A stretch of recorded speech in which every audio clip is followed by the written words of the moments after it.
Welcome, everyone. I'm Thomas Sir, the CEO of Kienxum. Today's webcast is on the coronavirus meets Metabesity, the network between pandemics and age-related diseases. Now, while various approaches from surveillance to new drugs to policies like social distancing will be needed for this and future pandemics, we will be speaking today about a distinct strategy, namely to use what we have been learning from emerging geroscience, the study of biological age in relation to health and disease, to reduce the decline and even rejuvenate the immune response and resilience of the elderly and others particularly vulnerable to infections like COVID-19, so that they do not suffer, for example, 10 times higher fatalities than younger folks. So I'd now like to turn the mic over to Adriane Berg, who's the director of the Metabesity Initiative and Generation Bold Radio. Adriane? Thank you very much, Thomas. First of all, let's introduce and set the stage for this webcast because it's rather unusual. I have the pleasure of moderating a very distinguished panel of geroscientists and also experts in gerontology and global aging. And we want to make this connection between the current coronavirus pandemic and something called targeting metabesity. Now, of course, along the way, you're all going to get insights on what you can do for yourself, our own immune system, the biology of aging, and even age-related diseases. But we'll also be talking about what you can do to influence possibly the future of aging itself. Now, some of you may be familiar with the term metabesity, some not. So let's just give it a quick definition. Metabesity refers to a constellation of diseases. Now, you all know what they are: diabetes, cardiovascular, neurodegenerative diseases, cancers, and even conditions like obesity. But the main point of metabesity is that all of these have common roots. And if we can target the common roots, we can target metabesity.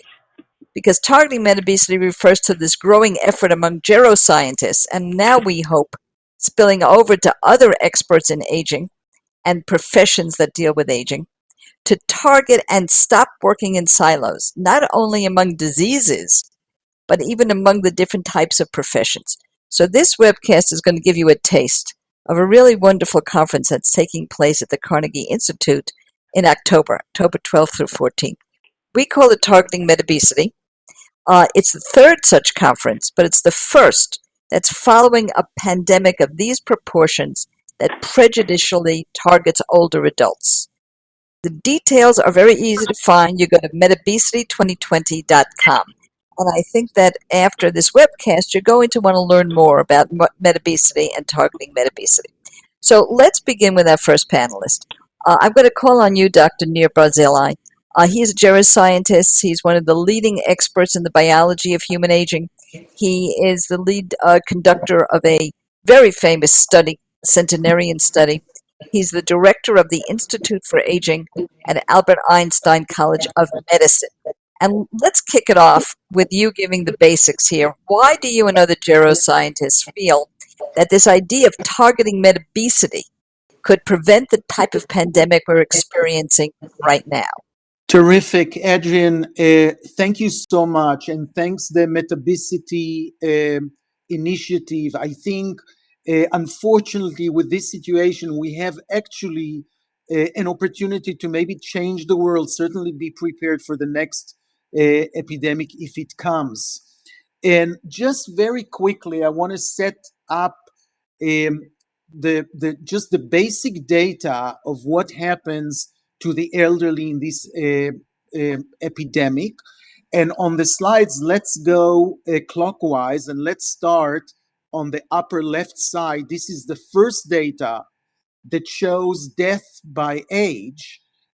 So you go from young to old on the right, and you see that over the age of 80, and this is in China, ages 20 and 29, 0.09%, let's call it 0.1% dies. So the risk of aging from being in your 20s to your 80s is 180-fold of dying. You can go to Italy and basically see the same data. By the way, the increase starts at age 60 and above, and there's a dose response here. The 80 is the worst.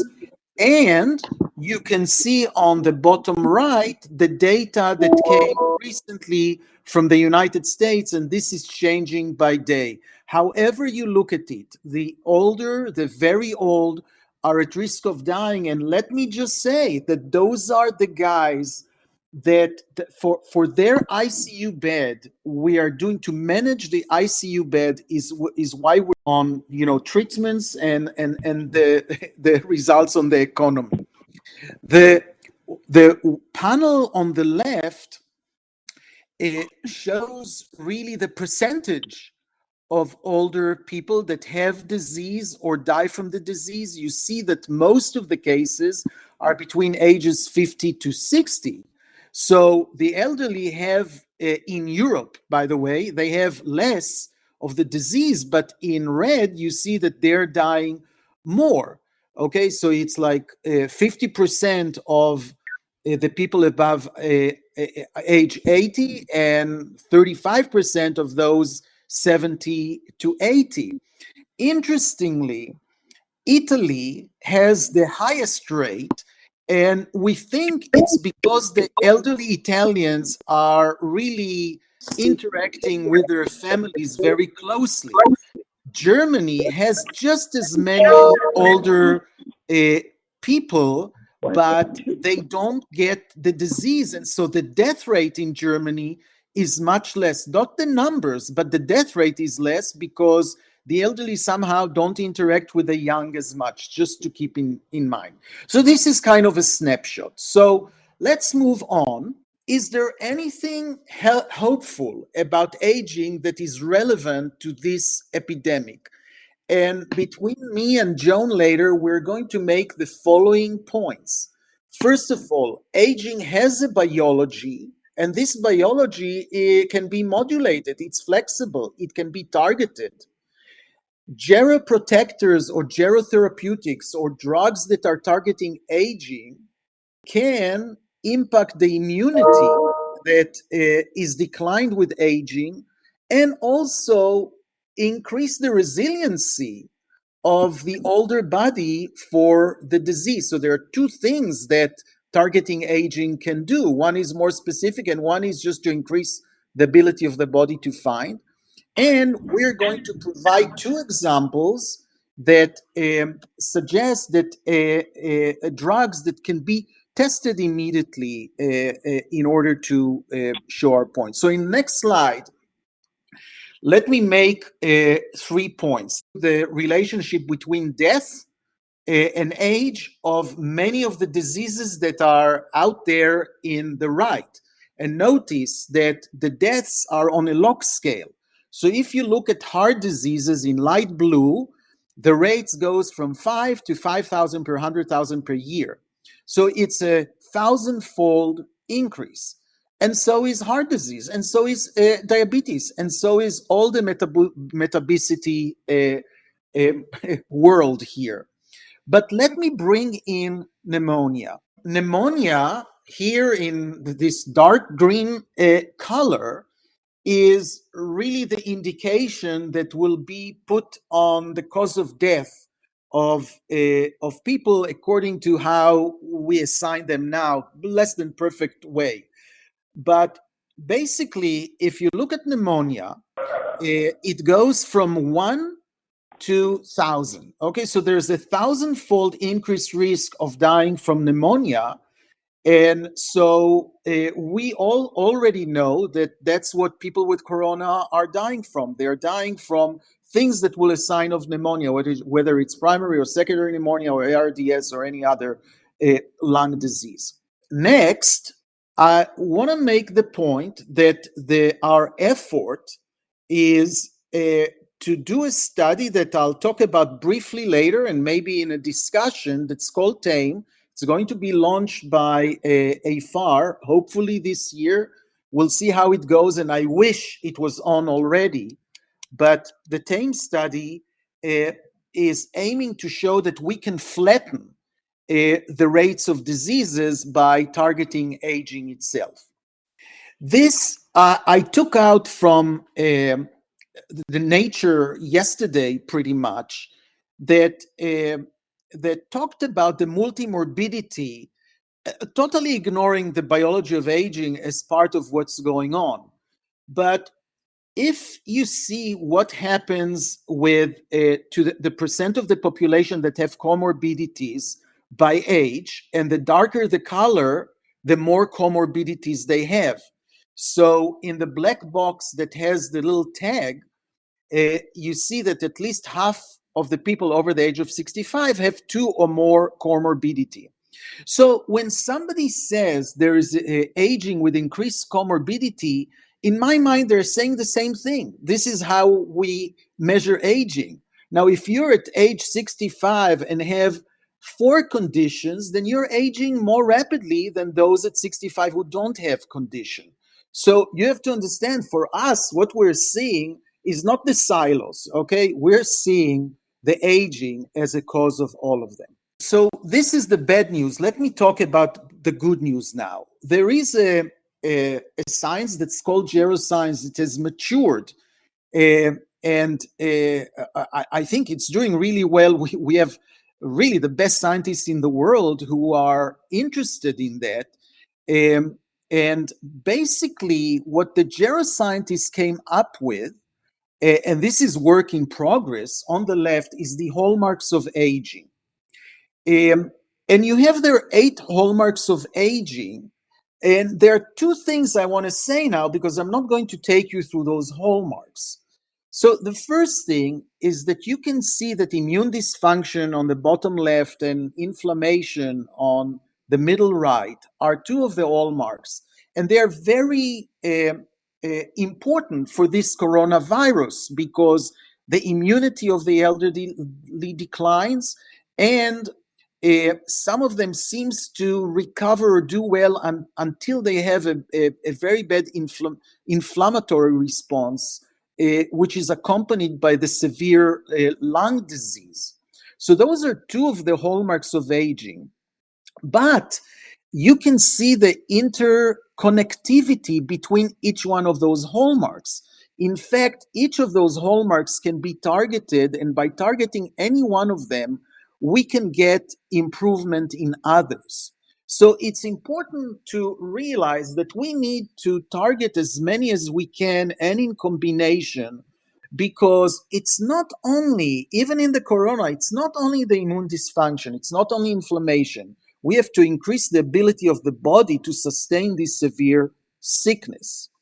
On the right, you see just example of venture capitals and biotechs and pharmaceuticals that have jumped into the field, and that they are working on drugs that basically targets those hallmarks independently.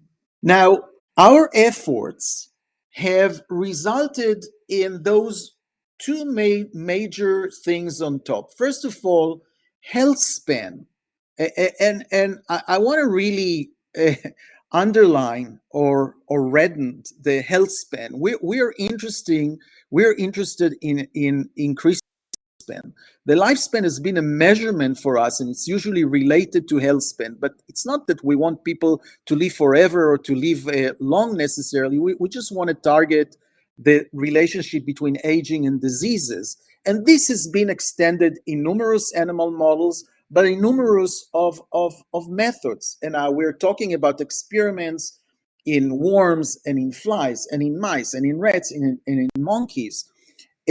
But also by different methods like environmental intervention, genetics, and drugs. And this is the second point. Relevant drugs have been used in humans, and we will take 2 examples, metformin and rapamycin, because I think they're very matured for testing. So there is an interventional testing program that is done by the Hospice of the National Institute of Aging. And if you have any suggestion of drug and some data to suggest that it increased longevity, you can ask the ITP to test it. On the left is giving rapamycin, which is an mTOR inhibitor. mTOR is a major nutrient sensing of our body. It increases with age. And when you inhibit that, look what happens. In blue are mice that don't get the rapamycin, and they start dying, and they eventually all die. But those who are on rapamycin are living healthier and dying later. And this happens when you also start it in midlife, and it actually happens when you start it in old age. As far as we know, there's no age that is too late to start targeting aging. And in fact, there are treatments that we have that are probably going to be better at older age. On the right is from the same ITP study, a combination of rapamycin and metformin. So those two drugs together, they do some things in common and some things separately. And this is the model that lived the longest. There was 24% of life extension and much better health extension in those models. So what I told you now is not only we have the science, we have the hallmarks, but we know a lot more on the preclinical and the connection to aging. So what we've been doing, and unfortunately, looking back, we've been wasting a lot of time, is how to translate those achievements to human, because usually you have a biological discovery, the biotech or pharmaceutical develops the drug, and then you treat the disease. But aging has no indication. So if aging is not considered as a preventable condition, which we have shown again and again that it is, then the healthcare insurers don't have to pay their clients. And if that's the case, pharmaceuticals will not develop other drugs, better drugs, combination of drugs, because they do need a business plan. So let me tell you what we have done. We took a drug that's called metformin. Metformin is a drug to treat diabetes. It's been in the market for 60 years. And we know a lot about it. And one of the things we know about it is that you give it to worms, you give it to mice, you give it to rats, they all live healthier and longer. In fact, there's billions year use of metformin, and we know even more about what happens either in clinical studies or observational studies to metformin. People on metformin have less diabetes, have less cardiovascular disease, have less cancers, have less cognitive decline and Alzheimer. And not only that, people with metformin who have diabetes, okay, so that's one comorbidity, probably they have obesity too, most of them, they have significantly decreased mortality to people who don't have diabetes at all. So basically, we know that metformin targets all the disease of aging. And what this slide shows, which is a paper that is in Press in Cell Metabolism, that metformin actually targets all the hallmarks of aging, some of it initially and some of it by actually repairing the youthfulness of the cell. Then everything you measure seems to be better. So we have a study that's called TAME, Targeting Aging with Metformin, launched by AFAR. And the study has two goals. One is to do the proof of concept to show that the composite of age-related disease, in other words, we don't care which diseases we're going. We're going to prevent all of them, because which disease you're going to get first is up to your genetic environment. So we're going to show that we can actually prevent diseases of aging by targeting aging. But the most important thing, and Metabesity is helping us with that, is to really work with the FDA so that at the end of the study, we get the indication we wanted. We've had really good discussion with them, and Ron Howard's in his film, The Age of Aging, in National Geographic, is a great film about aging, the biology of aging, and going with us to the FDA and interviewing the people of FDA to show their openness to what we're doing. And I'm sure it'll get more so when people will realize how disproportionate the aging community have been affected. So I'm pretty much done here. I want to summarize by I said that we're frustratingly behind, but maybe the next 2 years are going to be really better. But elderly adults account for most of the mortality of COVID. The biology of aging drives the disease of aging, and underlying the cause of this excess mortality in our case. Hallmarks of aging are target for gero-therapeutics or gero-protectors. Metformin and mTOR, you'll hear from Joan immediately, may modulate the response to the viral infection in older adults. They can target the immune decline and inflammaging and increase the whole body resiliencies to severe disease. And we are trying to get the FDA, CDC, BARDA to rush into action because there's a lot of people that we can protect. And of course, we should test it now and be better prepared to the next epidemic. I think it can have a huge impact on what's going to happen. So I'll stop here and I'll pass it to you, Adriane. Thank you. I'll tell you how I think about it metaphorically, and then we will see Dr. Joan Mannick really bringing this into relief. You know, fire is not a good thing, but we can prevent it or we can try to put it out. But there's one other thing we can do, and that is we can make our homes fireproof. When we look at targeting metabesity, we're looking at the home. That's ourself. We're making ourselves stronger and more resilient to these viruses. Of course, we also need to target the virus to prevent it and to snuff it out. But these are two ways of and strategies that are very powerful. And today we're looking at the idea of fireproofing the house. Now, there are clinicians working right now to do that, as Dr. Barzilai said. One of them is Dr. Joan Mannick. Her company, resTORbio, has conducted clinical trials testing drugs to enhance the immune response system of older adults and to strengthen our personal immune response systems. That would fireproof the house. So I'm going to turn this over to you, Dr. Mannick, to tell us how what you're doing clinically could really impact cases of pandemic like we're having today with coronavirus and others in the future. Let's take a look. Thank you, Adriane. So at resTORbio, we are starting by looking at the activity of a protein complex called TORC1 that seems to play a key role in why we age. And the data for this is that in every species studied to date, from yeast to worms to flies to mice, if you inhibit the activity of TORC1, you extend lifespan. And this extension of lifespan is also associated with an extension health span. So these organisms all live healthier longer. And the question is, will this translate to humans? If we inhibit TORC1 in a human, can we have benefits and keep people healthier longer? So why do these species live longer? Well, it looks like the function, TORC1 inhibitors improve the function of some, but not all aging organ systems. So they improve neurologic function, cardiac function, immune function, and physical activity.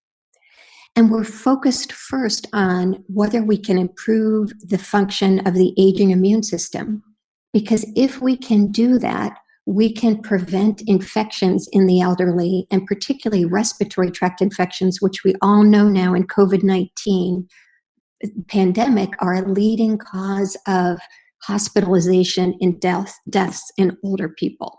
So we've done 2 clinical trials that looked at whether we could reduce the rate of respiratory tract infection. These trials have now enrolled over 900 people aged 65 and above. And in both trials, RTB101, which is a TORC1 inhibitor, it's an oral TORC1 inhibitor that you take once a day, was observed to decrease the incidence and or severity of respiratory tract infections. So the first trial was done in 264 healthy elderly people. And this drug given 10 milligrams once a day, which is a very small dose, it's 1/120th the maximum tolerated dose in humans, was associated with a 42% reduction in the rate of respiratory tract infections, or RTIs. And these were RTIs that were just self-reported by people. We also found that the antiviral defense systems used by our immune system to fight all sorts of viruses were upregulated in blood, and that the drug was well tolerated. We then did a second trial, this time in 652 older adults who were high risk because they had underlying illnesses or were over the age of 85. In these higher risk groups, there was a 30.6% reduction in the percent of people, this time with lab-confirmed respiratory tract infections.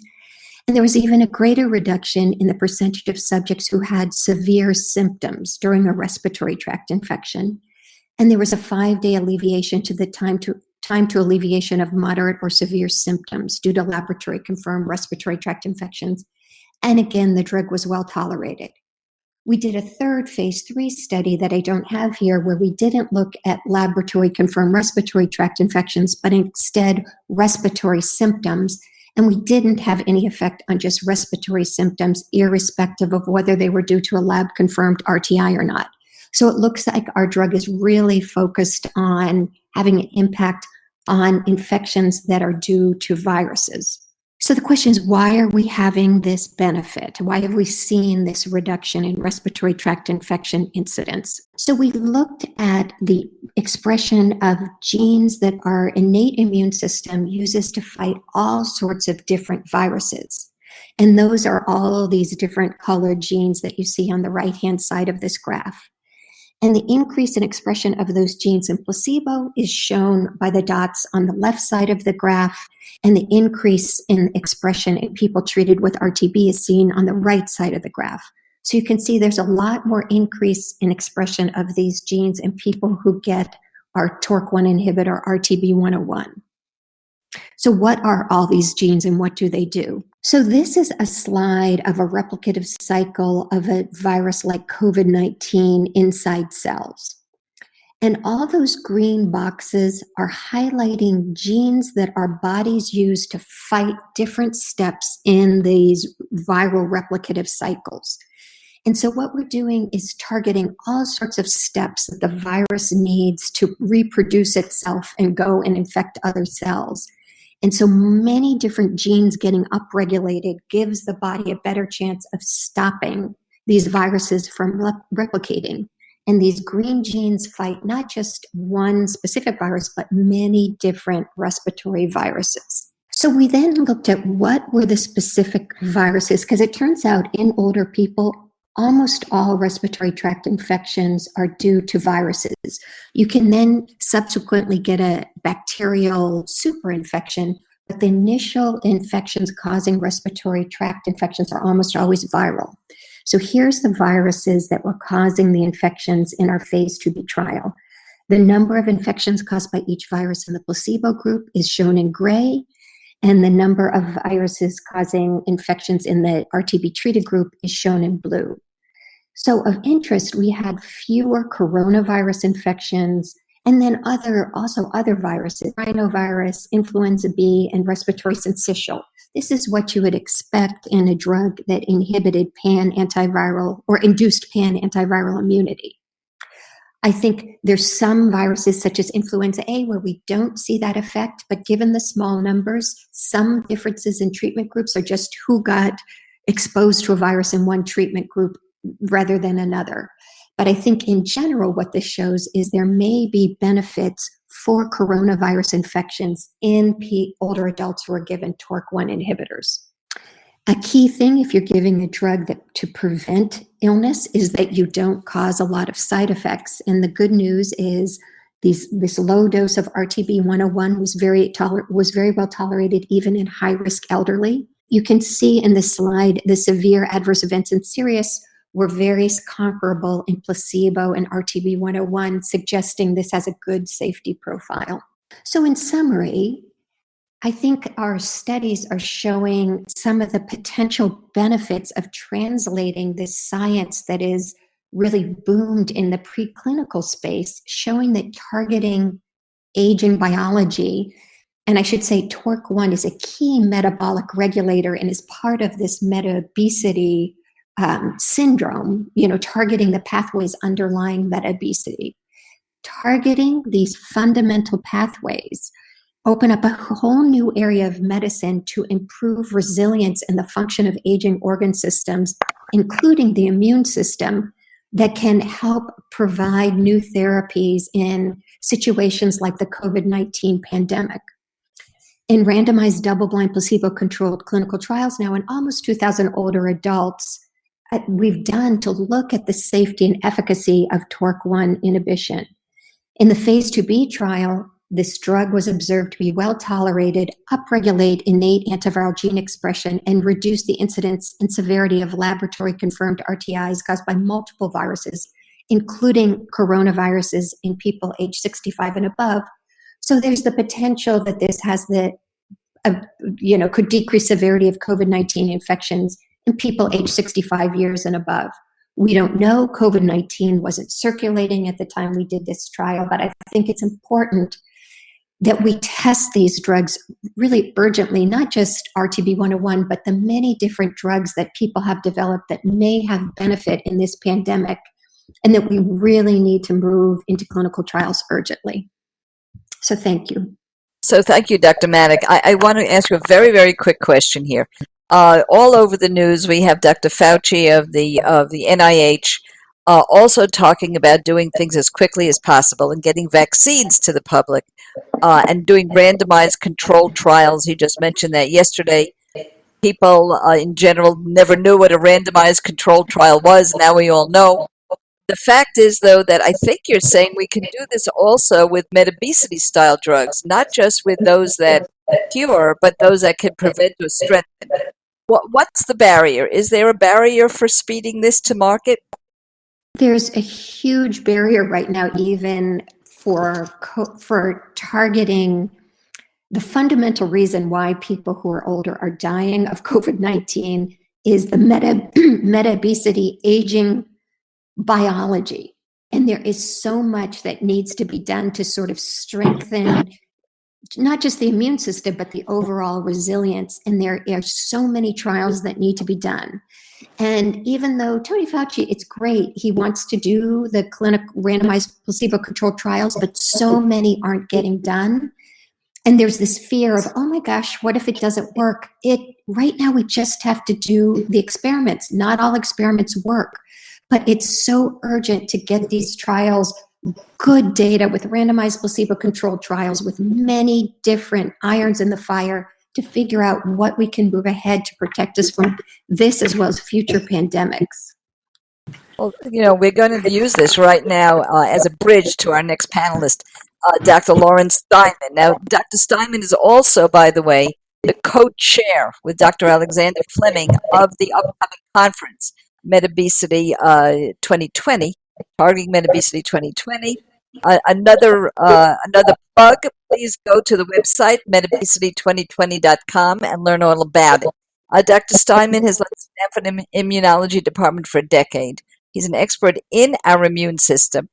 And we have to talk, what can we do? What is the immune response that people who are older are exhibiting now that make us so compromised? Take it away. Thank you very much, and I'd like to thank the first two speakers. I just wanted to make an observation about doing clinical trials. I was communicating yesterday with Gates Foundation, who's poured a lot of very smart money into clinical trials, and they're most interested in testing drugs that are already FDA approved in a so-called repurposing strategy. There's obviously high and urgent demand for antivirals, immune modulators, and other potential opportunities, but I think we have to be wise about prioritization. So metformin would be a repurpose. The mTOR drugs would be the use of an experimental drug accelerated. So we have to, I'm not here to say what the wise decision would be, but I'm just passing on what Gates is looking at. First start with repurposing. I hesitated because this gets to the immune system. There are some well-known approaches that would really be useful and are being tried, and that's the use of hyperimmune plasma from COVID. I'll call them survivors, but most of us are going to be survivors without harsh consequences. But just to take people who have a lot of antibodies to COVID and passively administer them. Now that gets to the really the best way to deal with COVID, and that's for the population to achieve natural immunity. That means that you get infected, immediately your innate immune system fights. And what is the first sign that the innate immune system is called into action? It's a fever. So when one has a fever, you'll feel like crap. Think positively. It means that your innate immune system is rallying. Then it will take approximately 3 to 6 days for your initial adaptive immune response to come in. And that's generally low affinity, highly specific IgM antibody. After a week, and even better after 2 weeks to a month, you will have high affinity anti-COVID IgG. That means you're likely to be immune for the foreseeable future, unless this virus is devilish and has a high mutational rate, which so far does not appear to be the case. The next thing I want to say is that a lot of people ask the really good question, what can I do to boost my immune system? There's no easy answer to what you can do to boost your immune system in the short run. The immune system is very well wired to fight infection. And many things I'll say now have a Janus face. There's a good side, there's a bad side. We're hardwired to fight infections, and all of us on the call have lived a good many years to prove that fact.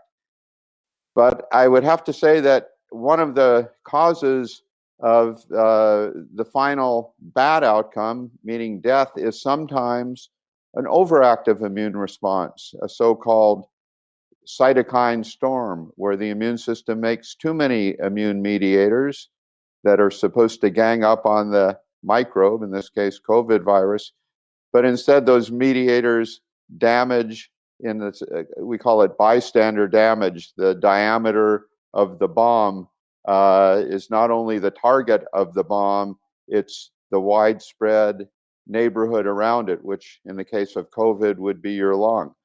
So overdoing the immune system is not always a great outcome, but we don't have any controls on overdoing the immune system. So there really are some realities that have come up. The best defense is natural immunity.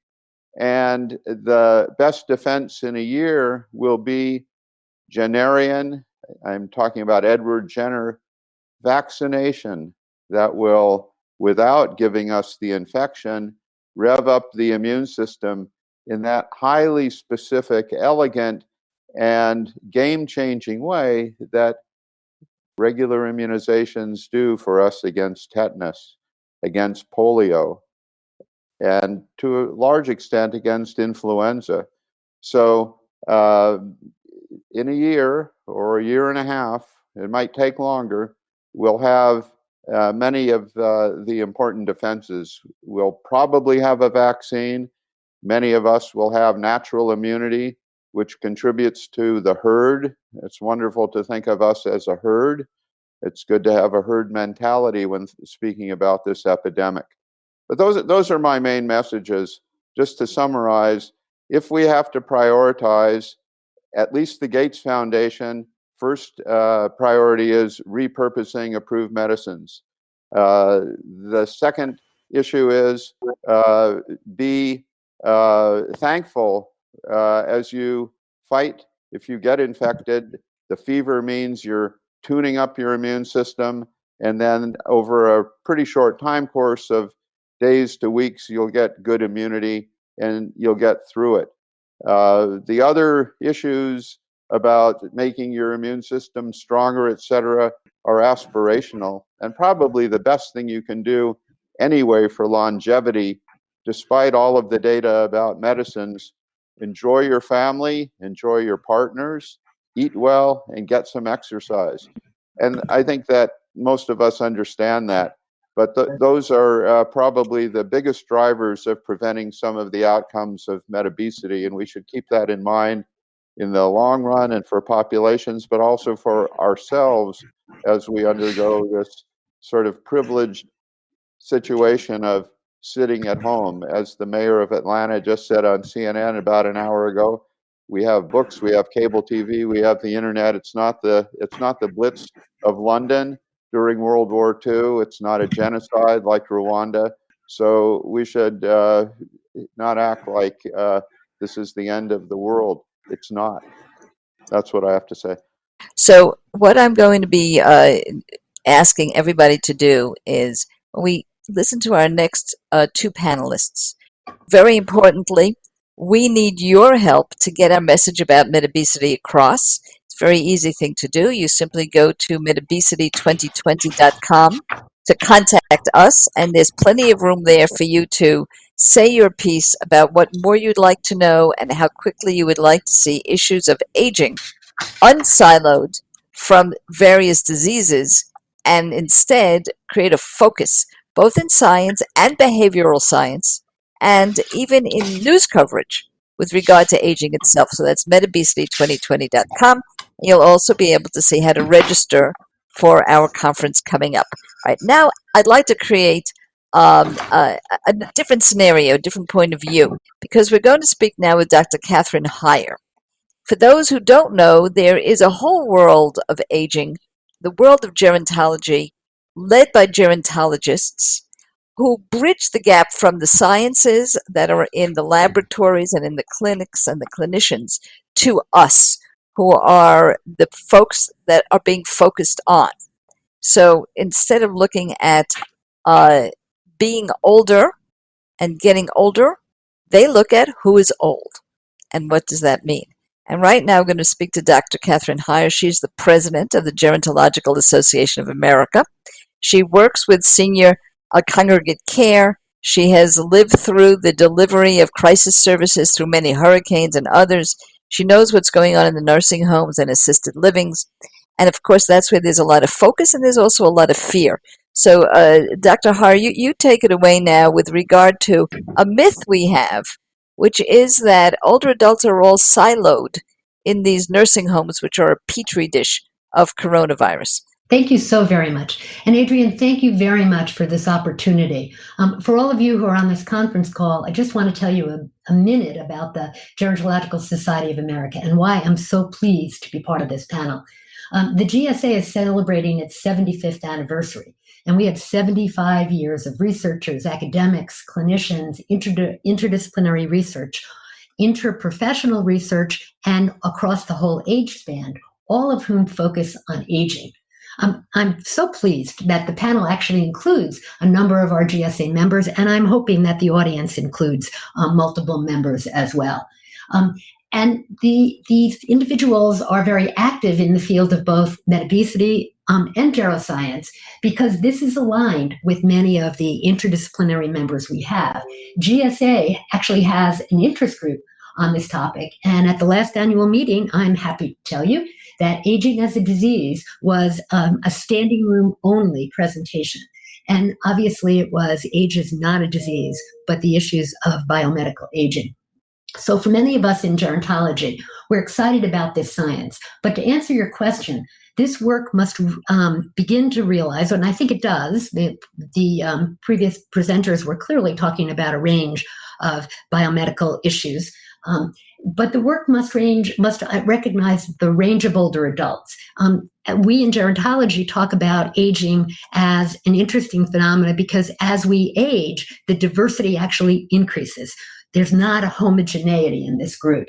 And as the earlier speakers recognized, many older adults have chronic diseases that affect older adult function. But for many clinicians in gerontology and many geriatrics professionals, function matters. So one of the components of this that we think we need to understand is how these medications and interventions provide more functional opportunities.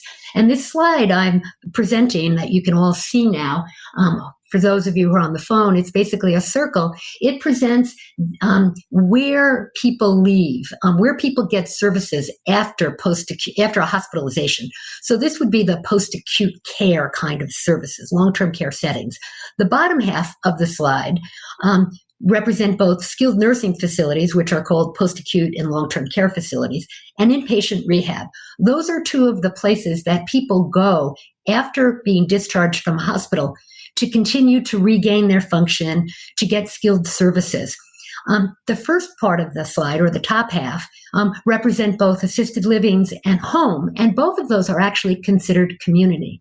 The really important point of this is that while nursing homes and inpatient facilities are important in this discharge process, particularly for COVID-19, 97% of older adults live in the community.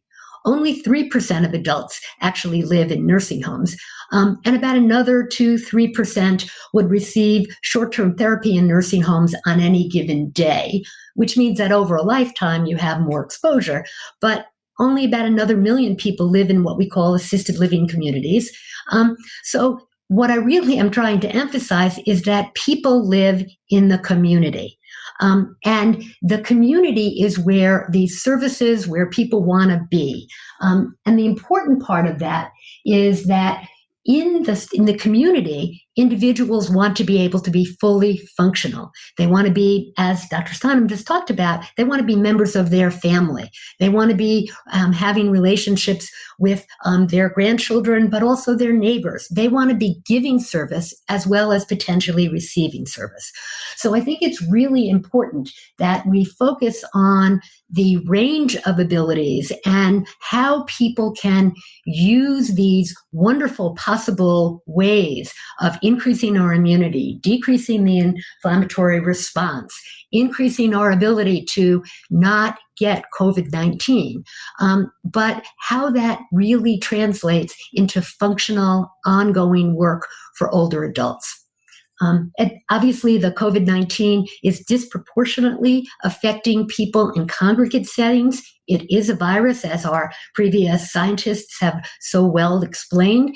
That virus spreads much more in congested or congregate settings. And it spreads because the people who need care, particularly those in post-acute facilities, need care. They need care with their functional needs. They may need help showering. They may need help going to the bathroom. So this kind of intimate care also puts the staff at risk. But I think it's really important that we emphasize both the range, the diversity, the cultural diversity and ethnic diversity of our older population, and emphasize the fact that they actually live in the community. So, Dr. Hyer, I'm going to relate this to a very big problem and see whether we can make some lemonade out of this lemon of the coronavirus. One of our biggest problems is chronic care and its costs. That's why nursing homes have people who are in their 20 years and more with a chronic disease. That is why it's very expensive for caregivers who are family members to hire caregivers at home. So it seems to me that this big problem, which is both familial, health, and economic, has a lot to do, frankly, with the way we behave to increase or decrease our own immune system. And Dr. Steinman is really, and every immunologist and every doctor that I've ever interviewed has said, and he just said it, eat right, exercise, love your family, have a life purpose. These are all the buzzwords of successful aging. Do you think that your constituents, the older adults, would be receptive to this concept of metabesity, that they can actually not just do these things to prevent cancer or a particular disease, but to actually rejuvenate themselves and even change the way they age? Is that a message we could get out? Or does it seem like it is a little bit sci-fi to most older adults today? Remember, Dr. Barzilai said that with regard to metformin and some of the other things he talked about, there's no old age, age too old where you can't get started. Some of the things he said are even better if you're a little older. But how do we deliver this message? That's a fabulous question. And I look forward to more work and more understanding with this Metabesity on how we can help. But, Dr. Steinman summarized beautifully in the end the challenges. I mean, we've known for a long time in gerontology, as well as in the basic biological science, that skinny rats live a long time. And we recognize there are, we should exercise. I don't think any of us don't get the messages about exercising.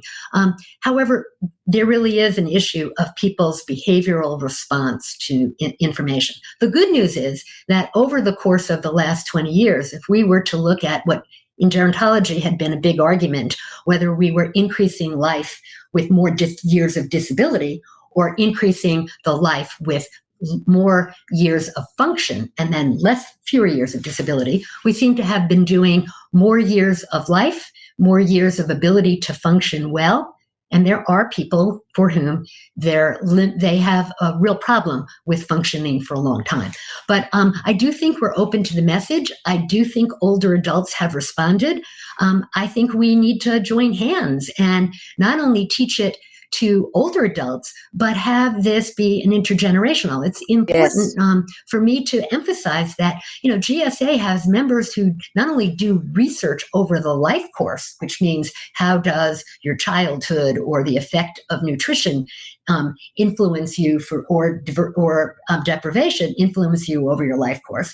We also have people who work very closely on encouraging and developing intergenerational activities so that there is a clear understanding of how children can work with grandparents and how grandparents help grandchildren, as well as everybody in between. So yes, I do think we should hold hands and work together to give this message. But the message is not only aimed at older adults, it's aimed at everyone.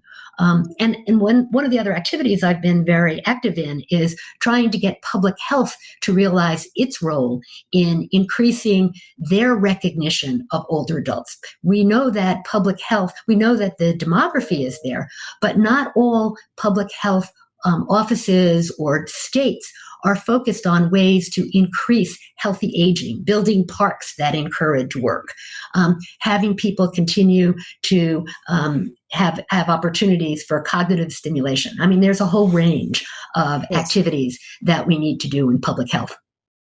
So, now we see, and we see it on the news, how we're looking at governments, governors, what's going on in each community, so that coronavirus is actually giving us a taste of, an unfortunate taste, but a taste of the importance of public health. And one of the things that we are trying to do at Metabesity 2020 at our conference is break down all silos, behavioral science and hard sciences and the gerontological professions and our own behaviors. But one of the overriding umbrella here that we cannot forget about with regard to this pandemic is that it is global. One thing we know that this is a pandemic, and that means that we don't only focus on our own aging, we're not only focusing on our domestic aging, we are focusing on world aging. And to address that issue, we have Dr. Cynthia Stuen. She is the chair of the United Nations NGO on Aging, New York City, and the main IFA representative to the United Nations. And of course, she's going to be talking about global aging and this pandemic, and again, giving us a call to action of how we can get involved for better aging everywhere. So thank you for being with us, Dr. Stuen. Thank you, Adriane. And I was so pleased to hear that the Gerontological Society of America and the United Nations are both celebrating their 75-year anniversary. Since the founding of the United Nations, human rights have been at the very core of what the United Nations stands for, in the belief in the dignity and the worth of each person. COVID-19 is about human rights. Just this morning, the Office of the High Commission on Human Rights, part of the United Nations, headquartered in Geneva, released a statement that says, and I quote, Society has a duty to exercise solidarity and better protect older persons who are bearing the lion's share of the COVID-19 pandemic.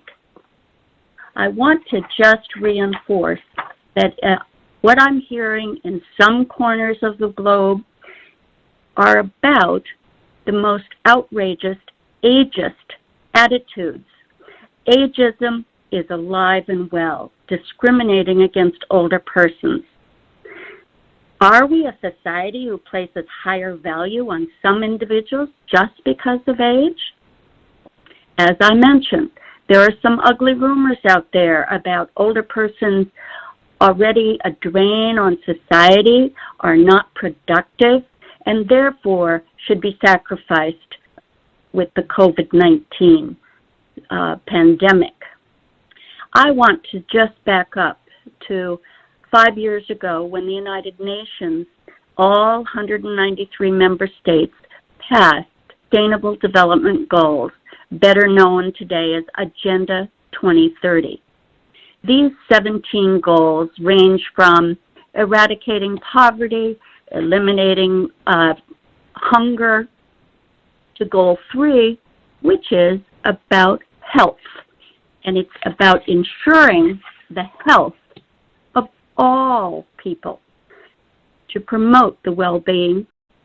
The Sustainable Development Goal 3 ensures healthy aging and promotes well-being for all at all ages.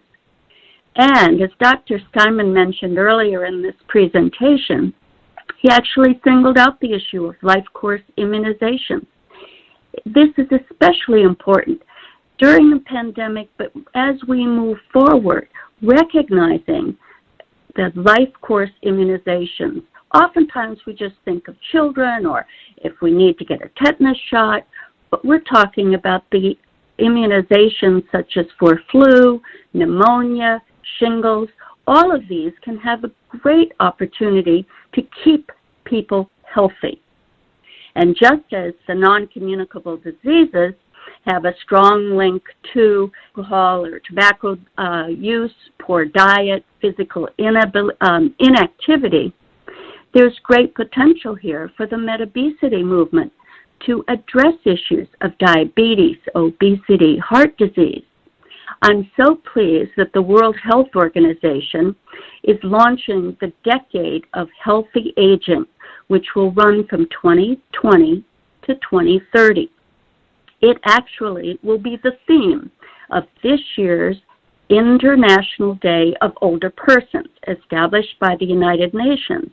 And we observe it at the United Nations with the leadership of different departments and our NGO Committee on Aging. There are some guiding principles about the Decade of Healthy Aging that I want to quickly review with you. And keep in mind, listen carefully to these principles because they are so applicable to the pandemic that we're facing today. These guiding principles include interconnected and indivisible. That means in the sustainable goals, they're all important. That includes climate change. It includes education for all. It includes partnerships in the public-private sector. It's inclusive, which involves all segments of the society, irrespective of age, gender, ethnicity, ability, location, or other social category. Multi-stakeholders are so important in this area that we have to be sure that we include the knowledge, expertise, technology, and resources. That's where geroscience has so much to offer here. It involves the principle of commitment. Obviously, this is a 10-year commitment. It involves equity, that there are opportunities to enjoy the determinants and enablers of healthy aging. And very critical is intergenerational solidarity. There has to be social cohesion among the generations to support the health and well-being of all people. It must be universal. It must be, the pandemic has already hit 171 countries. We have to be universal. It's a global issue, as we have all found out. Next to last principle is do no harm. It commits all countries to protect the well-being of all stakeholders and minimize any harm to any other age group. And lastly, it's the preamble of leave no one behind. We cannot choose one over the other. The United Nations just this Wednesday announced a $2 billion humanitarian response to fight COVID-19. The key points, as described by the UN Secretary General Antonio Guterres at the press conference, were that 1, all countries have vulnerable populations, including older people. 2, older people carry collective wisdom of society. 3, we must work together to ensure their needs are being met. 4, the physical distance does not mean social distance. And all these above points are important at any time, but they are most important during the times of crisis. And the pandemic of COVID-19 is a crisis. Multidisciplinary, multi-stakeholder, inclusive approach and a call for action. But I'm here to remind you of the centrality of human rights of each person must be honored during this pandemic. Thank you. I look forward to the questions, Adriane. Well, one of the things that really hit home with me right now is that our conference, our Metabesity conference, which is in the United States, Washington, D.C., it has sister and brother conferences all over the world. This concept here is a global concept also. Scientists everywhere are looking at aging as opposed to specific diseases of aging. But I'm going to throw this to you. You started your description here of what's going on with a warning. And that warning, Dr. Stuen, was ageism is rearing its head. We want to be sure that when we say we are looking at diseases of aging, we are not giving the impression that aging itself is a disease. How slippery is this slope now that you're seeing global issues of ageism because of the pandemic? It's reminiscent of the kind of issues that sometimes come up, like in the United States, around issues of Social Security and pensions of, the Social Security Trust Fund is going dry, so therefore, if we didn't have all these old people, they're the greedy geezers. I actually heard someone the other day on a talk show refer to the fact that, well, if we're just sacrificing a couple million people over the age of 70 to get our economy back on track, they're a drain on society anyway. What kind of society do we want to live in if that is the case? And I'm drawn to the fact that the United Nations has the broad reach in 193 nations. They're divided into regions, 6 regions of the world, and they all have regional distribution channels, as well as presence in every country. I think we have an opportunity here to educate our whole UN system, which can be led by the WHO, but in partnership with the private sector, with academia, with all of civil society that has a vested interest in keeping older people healthy as long as we can, keeping our immune systems healthy, making sure we're eating as Dr. Simon said, enjoy your life, eat well, and don't forget to exercise. We would go so far in helping the globe become a healthier place if we could all address those issues, and not think of aging as a drain. So I think we continue to come back to ageism that has to be confronted, and I think the pandemic gives us a perfect opportunity to point out that it's, as I believe the one slide showed, the highest risk for COVID was in the middle age group. However, the impact of COVID-19 is most severe on the most elderly.